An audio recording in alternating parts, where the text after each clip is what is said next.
दिनाच्या निमित्ताने सर्व देशातील बौद्ध बांधवांना भारत देशातील सर्व देश जगद्गुरूंनी आम्ही विनम्र अभिवादन करतो।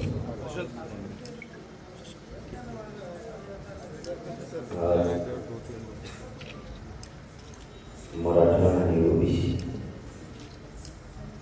या ठिकाणी एकत्र आलो।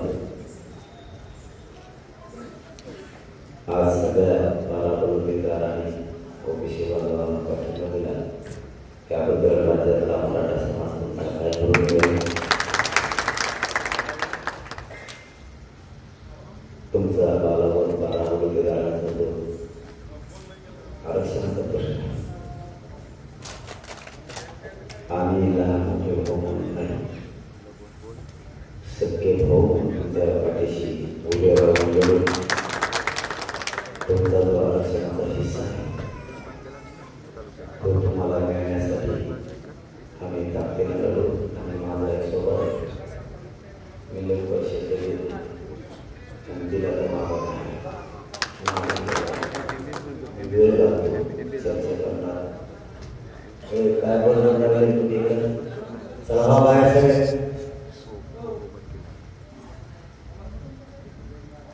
मी कधी काम करताना खूप विचार करतो चर्चा जास्तीचा करतो नंतर निर्णय घेतो कारण आपली फसवणूक झाली तर समोरच्या स्वीकारायला गेले इतकं बारकाईने आम्ही लक्ष ठेवतो। समोरचा माणूस कधी आशेने आलेला असतो मी असं वाटतं तुम्ही असं आणि आपण कुठं तरी लोकांचे गर्दी जमवण्यासाठी किंवा पाठबळ मिळवण्यासाठी हो म्हणायची आणि वेळ मारून द्यायची तसं मी नाही करत। म्हणूनच माझा गावखेड्यातला सगळा समाज एक सुटीला उभा आहे फक्त खोटं बोलत नाही म्हणून आणि समाजाशी मित्र आहे तसं तुमच्याशी काय प्रामाणिक राहील। तुम्हाला जे वेगळं आरक्षण पाहिजे त्यालाही मराठा समाज ताकदीने पाठिंबा शंका करू नका। बाराबरोबरदार आणि ओबीसी बांधवांच्या पाठीशी मराठा समाज आरक्षणासाठीच नाही तर आपण दोघंही एकमेकाच्या सुखादुःखात कायम उभे राहू याचं एकट्याचं स्वप्न पूर्ण करण्यासाठी आपण एकमेकाचा अंगावर जायला नको। तो एकटा म्हणजे ओबीसी समाज नाही तो एकटा तिकडे एवढ्यात बसतो आणि ओबीसी आणि मराठ्यात भांडण लावतो त्याला वाचतात मी गंभीर आहे फक्त तुम्ही पाठीमागं साथ ठेवा त्याला लागते त्याची काळजी नका करू। तुमच्या सगळ्यांच्या लेकराला नाही मिळत इतकी शक्ती आहे तुम्हाला कधी उघडं करून देणार नाही हा आमचा शब्द आहे परंतु आपण ते सगळे वेगळ्या समाजातून आला तुमच्यावर 21 डिसेंबरपर्यंत आणखीन एक जबाबदारी आहे। आपल्या सगळ्या नेत्यांना विनंती करा तुम्ही की आपण एकत्र राहू याचा एकट्याचा नफा आहे काय त्याचं ऐकायचं असतं तर तुमचं वातावरण बाराबरोबरदारांचं झालं नसतं। उद्या तसंच बाकीच्याही समाजाचं होईल छोटे समाज एकमेकाच्या अंगावर येतील ते न येऊन देण्यासाठी 22 दिवस झाल्याने कसरत करत आहे।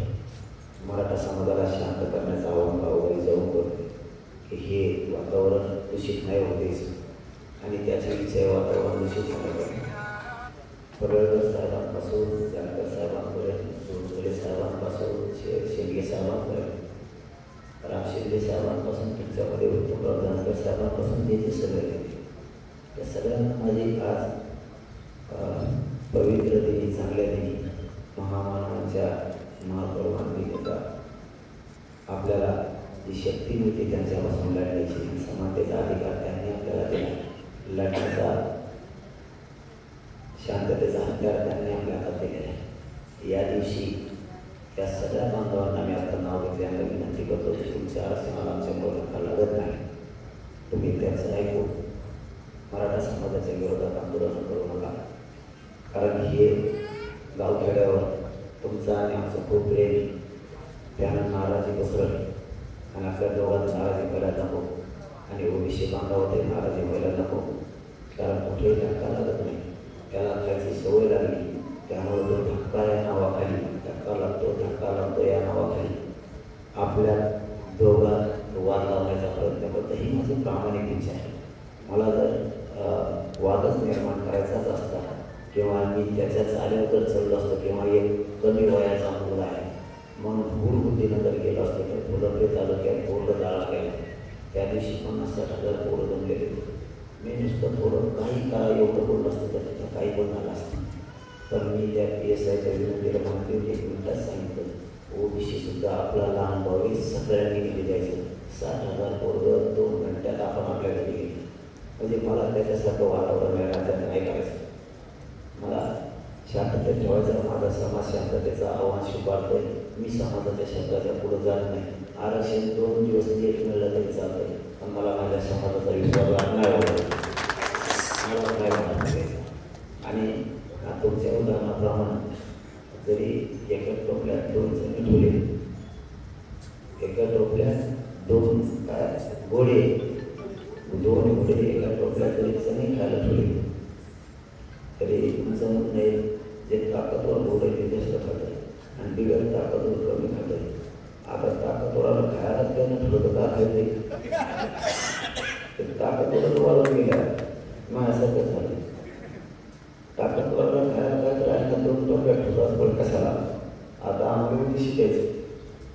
तुमचं बोलणं काय ते असं माझ्यासारखं पण आता ते निवार झाले नाही तर प्रश्न आणता आम्हाला ते आमचं निवार उडत नाही ना, निवार उडत आहे.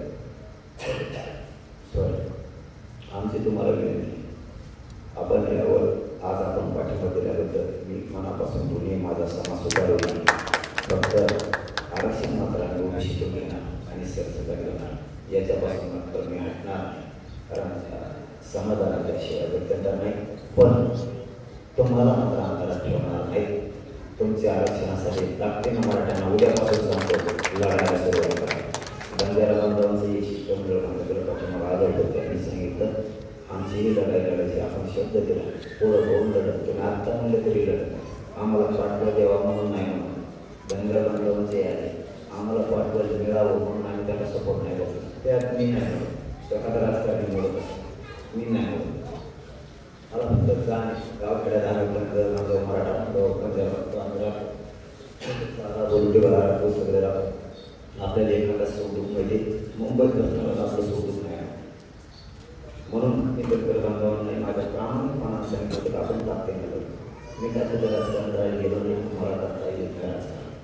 त्यामुळं इथून कुठंतरी माझी विनंती की त्याचं ऐकून वातावरण नका दूषित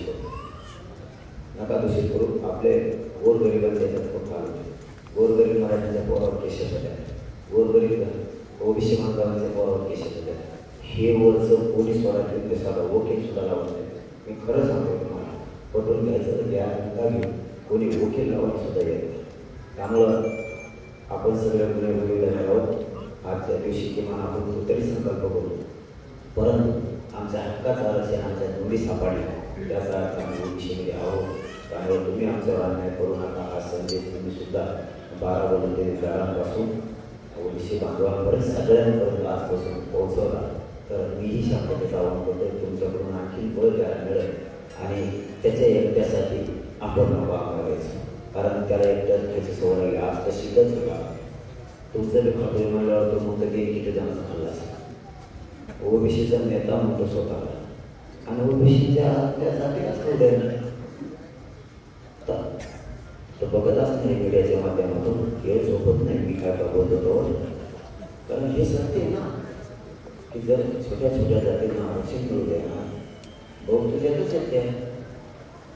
तो त्यांनाच जीव लागला तर तू आमचं काय करणार आहे? काय करू शकणार नाही. म्हणून आपण याच्यावरती राठोड साहेब पुन्हा एकदा 1-2-3 दिवसात चर्चा करू. 4 दिवसात एवढा संपवतो. आजचा पाठिंबा मात्र आम्ही स्वीकारला. पण तुमची स्ट्रॅटेजी कशी, तुमचं कसं ते तुम्ही जे फॉर्म्युला आहे तुमचा ते कसं आहे, पुन्हा एकदा चर्चेच्या दरम्यान आपण बैठक घेऊन चर्चा करूया आणि समजून सांगा. आजचा पाठिंबा काय जर समजलंच नाही तर तुमचा फॉर्म्युला उदाहरणार्थ मी हा म्हणायचं आणि तुम्ही माझी फसवणूक करायची, मी तुमची करायची, दोघांची होऊ दे. पण मराठा समाजात तुम्ही केले तुम्ही पडला नाही पाहिजे, तुमच्या समाजाचं नैवेद्य सुद्धा तुम्ही पडले नाही पाहिजे. तुम्ही फरमेला सांगितलं मला काही कळालं नाही, मी मीडियाच्या माध्यमातून म्हणालो हो फरमेला सांगायला मला कळालंच नाही. त्यामुळं आजचा मात्र तुम्ही आता लहान भाऊ म्हणून मोठ्या भावाच्या मदतीला धावून आला, त्याबद्दल तुमचं मनापासून कौतुक. पण आजपासून आपण सत्य रोग लहान मोठा नको, कारण आता आम्ही तिकडे जाऊ ना,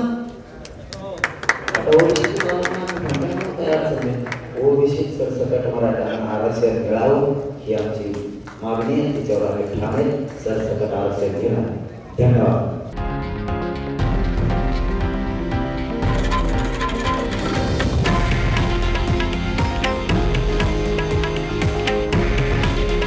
हे आहे देशातील नंबर 1 न्यूज नेटवर्क आणि आपण पाहत आहात TV9 मराठी. काळजी तुमची, हित महाराष्ट्राचं.